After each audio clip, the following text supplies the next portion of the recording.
খুলনায় প্রশিক্ষণ শেষে সাংবাদিকদের মাঝে সনদ বিতরণ। Sheikh Mohammad Mizanur Rahman, staff reporter. খুলনায় 2 দিনব্যাপী সাংবাদিকদের প্রশিক্ষণ শেষে সনদ বিতরণ করা হয়। সনদ বিতরণ করেন দৈনিক প্রবাহের সম্পাদক ও প্রকাশক মোহাম্মদ আশরাফুল হক। সাংবাদিকদের 2 দিনের প্রশিক্ষণের দ্বিতীয় দিনে প্রশিক্ষণ শেষে 40 জন সাংবাদিকদের মাঝে প্রশিক্ষণের সনদ বিতরণ করা হয়। দ্বিতীয় দিন 29 জুন শনিবার দৈনিক প্রবাহের কনফারেন্স রুমে সকাল 9টায় অনুষ্ঠিত হয়ে বিকাল 4টায় দ্বিতীয় দিনের প্রশিক্ষণ কর্মশালা শেষ হয়। CWF এলায়েন্স এর সার্বিক ব্যবস্থাপনায় দাতা সংস্থা দ্য ইউরোপিয়ান ইউনিয়ন এর অর্থায়নে ফ্রি প্রেস আনলিমিটেড, আর্টিকেল 19 এর সহযোগিতায় 2 দিনব্যাপী এই প্রশিক্ষণ অনুষ্ঠিত হয়। দ্বিতীয় দিনের প্রশিক্ষণে সকাল 10টা থেকে 12টা পর্যন্ত সংবাদ সংগ্রহের, নিরাপদ যোগাযোগ ব্যবস্থা ও অনুসন্ধানে সাংবাদিকতার উপর প্রশিক্ষণ দেন গ্লোবাল টেলিভিশনের খুলনা বিভাগীয় প্রধান ও দৈনিক প্রবাহের senior staff reporter Anisur Rahman কবির।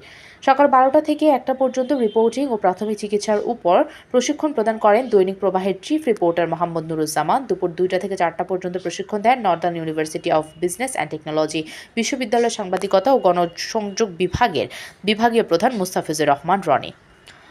পরে সাংবাদিকদের মাঝে সনদ বিতরণ করা হয়। খুলনা জেলার বিভিন্ন উপজেলা ও মহানগরে 40 জন সাংবাদিকদের নিয়ে এই প্রশিক্ষণ অনুষ্ঠিত হয় এবং প্রশিক্ষণ শেষে প্রত্যেকে তাদের মতামত প্রকাশ করে। আমাদের ট্রেনিং শেষ হলো।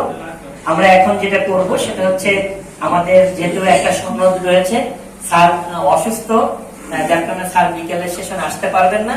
আমরা স্যারের হাত দিয়ে আমরা সনদগুলো সংগ্রহ করব এবং উপস্থিত সাংবাদিকবৃন্দ, আমাদের বিশ্ববিদ্যালয়ের শিক্ষক, সবাইকে শুভেচ্ছা স্বাগত। আমাদের দৈনিক প্রবাহের পক্ষ থেকে যে অনুষ্ঠান, যে আমরা যারা সাংবাদিক, আমাদের কিন্তু একটা জিনিস মনে রাখতে হবে, একটু আগে ভাই বলেছিল যে আমরা কিন্তু নিজের কাছে করেন। আগামীকাল রবিবার সকাল 10টায় মিডিয়া প্রোটেক্ট কমিটির প্রোগ্রাম অনুষ্ঠিত হবে দৈনিক প্রবাহের কনফারেন্স রুমে।